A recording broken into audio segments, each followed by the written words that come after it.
बंधु माने आगको प्रथमाष्टमी आसीबाकू जाउछि तो एही प्रथमाष्टमी नवेम्बर 12 तारिख रे पड़िबाकू जाउछि। तेबे आम ओडिया वर्षर मार्गशीर मासर प्रथम अष्टमी को प्रथमाष्टमी बोली कहा जाय थाए। एही प्रथमाष्टमी दिन घरर बड़ पुओ एवं बड़ झियो मानकू पढ़ुआ करा जाय थाए। सेमानंको ठाकुरंक सामनारे वंदना करा जाय थाए एवं सेमाने एही दिन नूतन वस्त्र परिधान करी पिठापଣା खाइथांती, जेउ मध्यरे कि एंडुरी पिठा अन्यतम अटे। तेबे बंधु माने आमर ओडिया परंपरा रे एही पर्वटीर अत्यंत विशेषत्व रहिछि। एही पर्वटी आम समस्तक मनरे आनंद एवं उल्लास भरी देई थाए। मात्र आम ओडिशार विभिन्न स्थान रे एही पर्वटी को भिन्न भिन्न प्रकार रे पालन करा जाय थाए, कारण प्रत्येक जगार प्रथा एवं परंपरा भिन्न प्रकार रही थाए। तेबे जहा घरे जेउ परी पूजा पद्धति प्रचलित सेमाने सेही परी भाबरे निजर पिला माननकु वंदना करी ठाकुरंकु पूजा अर्चना करिथांती। तेबे बंधु माने प्रत्येक घरे बहु माने निज सासु माननकु अनुसरण करी एही पूजा विधि करिथांती। मात्र जदि आपणकर सासु नाहंती किंबा कोनोसी कारणरो आपण दूर रे अलगा होई रहुछंती, तेबे आपण निश्चय एही पूजा विधि विषय अवगत नथिबे। तेबे आपण एही पूजा विधि विषय एही वीडियो रो मध्य जानि परिबे। तेबे बंधु माने आपण माने पूजा करिबा पूर्वरु सर्वदा एक कलशर स्थापना करंतु, कारण प्रत्येक पूजा रे कलश स्थापनार महत्व अधिक रही थाए। एही कलश हेउछंती प्रभु गणेश एवं प्रभु गणेशंकु अग्र पूज्य भाबरे मान जाय थाए। तेणु प्रत्येक पूजा करिबा पूर्वरु आमे घट रूपरे प्रभु गणेशंकर पूजा अर्चना करिथाउ। तेबे आपण पूजा करिबा पूर्वरु निजर ठाकुर घरे एक कलश स्थापना करी सेही कलश को पंचोपचार विधि रे पूजा अर्चना करंतु। तापरे पंच देवतांको पूजा करंतु। आपण पंच देवतांको पूजा करी जेउ पूजा कर्म करिथांती सेथिरे आपणको अनेक पुण्य फल एवं लाभ मध्य प्राप्ति होई थाए। आपणको से सब कार्य रे सफलता प्राप्ति होई थाए। तेबे बंधु माने प्रथमाष्टमी रे प्रथम संतानकर महत्व अधिक रही थाए। प्रथमे निजर प्रथम संतानको वंदना करा जाय थाए एवं तांको नुआ वस्त्र दिया जाय थाए। तेबे आपण निज पिलाको जे नुआ ड्रेस टी देउछंती, आपण नुआ ड्रेस देबा पूर्वरु पंच देवतांको छुआई एवं आपणको गृह रे जेउ जेउ देवता अछंती समस्तक पाखरे छुआई सेही वस्त्र को निज पिला को पिंधांतु। एपरि करिबा द्वारा पिला को देवा देवींकर आशीर्वाद प्राप्त होई थाए। तेबे एही दिन जदि आपण माने चाहंती तेबे निज सक्षम अनुसारे निज घरर ठाकुरंको एवं ग्राम देवतींको मध्य नुआ वस्त्र अर्पण करि परिबे। जदि नुआ वस्त्र अर्पण करि पारु नाहंती तेबे आपण रक्षा सूत्र मध्य अर्पण करि परिबे। तेबे आपण से दिन निज पिला को हळदी लगाई स्नान करितेबे एवं जदि पुओ होइथांती तेबे तांको मथारे चंदन टीका लगेबे एवं जदि झियो होइथांती तेबे पादरे अलता लगाई देबे। आपण झियो को भी चंदन टीका लगाई परिबे। आपण ठाकुरंक पाखरे जेउ चंदन सिंदूर एवं हळदी पूजा करिबे, पूजा करि सारिबा परे सेही चंदन सिंदूर हळदी को मध्य आपण निज पिलार मथारे लगाई परिबे। तापरे आपण निज पिला माननकु वंदना करिबा पई एक थाली सजाडिबे, जेउ थाली रे कि आपण फूल, दुब, बरकोली पत्र, अक्षत एवं बंदाइबा पई एक दीप मध्य रखिबे। तेबे आपण बंदाइबा पूर्वरु पिलार कानरे एक फूल खोसी देबे। तापरे आपण सेहिथिरे वंदना करी सेहिथिरे रखिथिबा दीपरे पिला को बंदाइबे। मने रखंतु ठाकुरंको सम्मुखरे आपण ठाकुरंको उद्देश्य रे जेउ दीप जळाइथिबे सेही दीपरे केबे भी वंदना करिवे नाही, कारण सेही दीपटी ठाकुरंको उद्देश्य रे लगा जाय थाए। सेति पई आपण पिला को बंदाइबा पई आउ गोटे दीपर व्यवहार करिवे। तेबे बंधु माने आपण जेतेबेले घट स्थापना करिवे अर्थात कलश बसाइबे ताहाको निज ठाकुर घरे ही बसाइबे एवं कलशर मुख सर्वदा पूर्व दिगको रहिबा उचित। एवं आपण जेतेबेले कलशको पूजा करिवे सेतेबेले आपण पूर्व मुखा किंबा उत्तर मुखा होई कलशको पूजा करि परिबे। तेबे आपण जदि सेदिन चाहिबे तेबे निज घरे चिता मुरुज मध्य पकाई परिबे। किछि नले आपण ठाकुर घरे मध्य चिता मुरुज पकाई परिबे एवं निजर मुख्य द्वार रे एक तोरण मध्य बांधी परिबे। तेबे आपण माने जानिछंती एही प्रथमाष्टमीर विशेष पिठा हेउछि एंडुरी पिठा।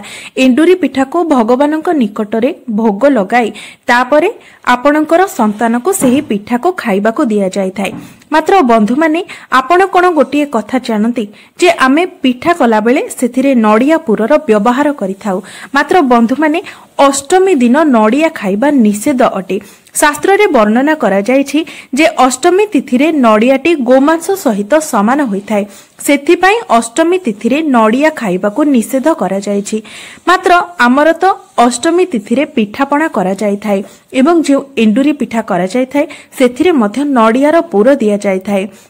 मात्र बंधु माने पद्म पुराण रे एहा उल्लेख करा जायछि एवं आमर पांजी रे मध्य एहा उल्लेख अछि जे अष्टमी तिथि रे नडिया खाइबा निषेध अटे। सेथिपाई आपण जदि एही दिन पिठारे नडिया पुरर व्यवहार न करी छेनार पुर व्यवहार करती तेबे एहा सर्वोत्तम होइथाए। मने रखंतु अन्य दिन गुडिकरे नडिया ठाकुरंको पाखरे पूजा करिबा किंबा निजे खाइबा शुभ होइथाए। मात्र अष्टमी तिथि रे नडिया गोमांस सहित समान होइथाए।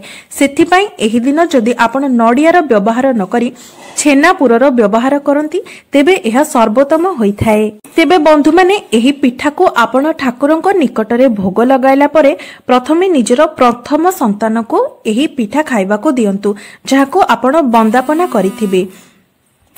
तेबे बंधु माने आपण जेउ पिठा को ठाकुरंको पाखरे भोग लगाइथिबे सेही पिठा को प्रथमे आपण निजर जेउ प्रथम संतान को बंदापना करिसेंती सेही पिठा को प्रथमे खाइबे।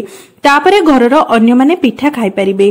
तेबे बंधु माने आपण जदि निज पिला को प्रथम थर पई अष्टमी करूछंती किंबा अनेक थर से अष्टमी होई सारिछंती तेबे मध्य आपण एही दिन अन्नदान एवं वस्त्र दान करि परिबे। आपण एही दिन जदि अन्नदान एवं वस्त्र दान करती तेबे आपणको पिला को भगवानकर विशेष आशीर्वाद प्राप्त होइथाए। एहा द्वारा आपणको पिलांकर मंगल होइथाए। तेबे आपण निज सामर्थ्य अनुसार एसबु करि परिबे। तेबे बंधु माने आमर उत्कळीय पर्वरे एही प्रथमाष्टमी पर्वर मध्य अनेक विशेषत्व रहिछि। एपरिकी श्रीमंदिर रे मध्य एही प्रथमाष्टमी पर्वर पालन करा जायथाए। सेदिन तीनी ठाकुर नूतन वस्त्र परिधान करिथांती। एपरिकी सेदिन प्रभु लिंगराजंकर मध्य पढ़ुआष्टमी पर्व पालन करा जायथाए। बंधु माने आमर 12 मासरे 13 पर्व पालित होइथाए।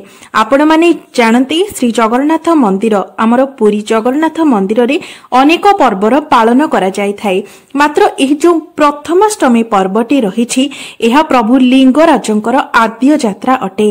बंधु माने आउ गोटिए विशेष एवं मुख्य कथा हेउछि आपण माने जानिथिबे आज जुगरे आमर गुरुजन मानक प्रति सम्मान कमी जाउछि।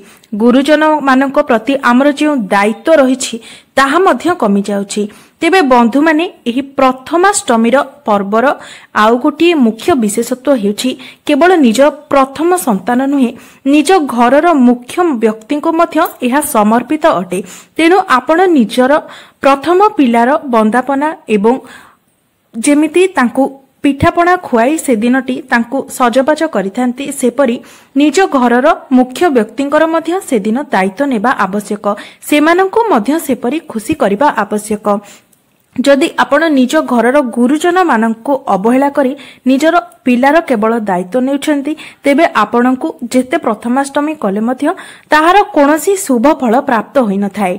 कारण आपणंकु गुरुजन मानंकर आशीर्वाद प्राप्त होई न थाए। सेथि पई चेष्टा करंतु एही दिन निज पिलार दायित्व नेबा सहित केवल एही दिन नुहे प्रत्येक दिन आपण निज घरर गुरुजन अर्थात निज सासु ससुर एवं अन्य जेउ गुरुजन माने अछंती सेमानकर दायित्व नेबा पाई सेमानंकु निजर भल पाइबा एवं स्नेह श्रद्धा दिबा पाई। कारण जदि आपणको उपरे सेमानकर आशीर्वाद रहे तेबे आपणकर मंगल हेबा सहित आपणको पिला मानकर मध्य मंगल होइथाए। कारण आम घरर प्रथम ठाकुर हेउछंती आमर गुरु गुरुजन। तेनु सेमानकर सेवा शुश्रूषा करिबा मध्य आमर कर्तव्य अटे। तेबे एही दिन एपरि मध्य प्रथा रहिछि जे आपण एही दिन पूजा सारिबा परे एवं निजर प्रथम संतान को बंदापना करी पिठा खुआई सारिबा परे बलद मानको मध्य पिठा खुआई पारिबे। कारण बलभद्र हेउछंती ज्येष्ठ एवं आमे बलद को बलभद्रଙ୍କ स्वरूप रे पूजा करिथाउ। तेनो आपण एही दिन बलद को पिठा खुआई पारिबे। एहा सहित आपण एही दिन गो सेवा मध्य करि पारिबे।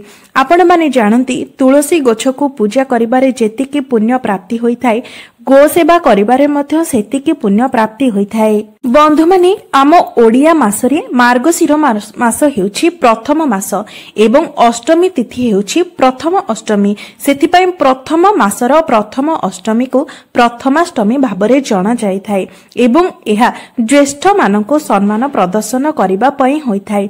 घरर ज्येष्ठ पुत्र पितांक समान होइथांती एवं ज्येष्ठ कन्या मातांक समान होइथांती। सेतिपय सेमानको सम्मान प्रदर्शन करिबा पई एही अष्टमी तिथिटी पालन करा जायथाय। आपण माने जानती एही प्रथमाष्टमी रे मामु घरु ही सबु जिनिस आसीथाय।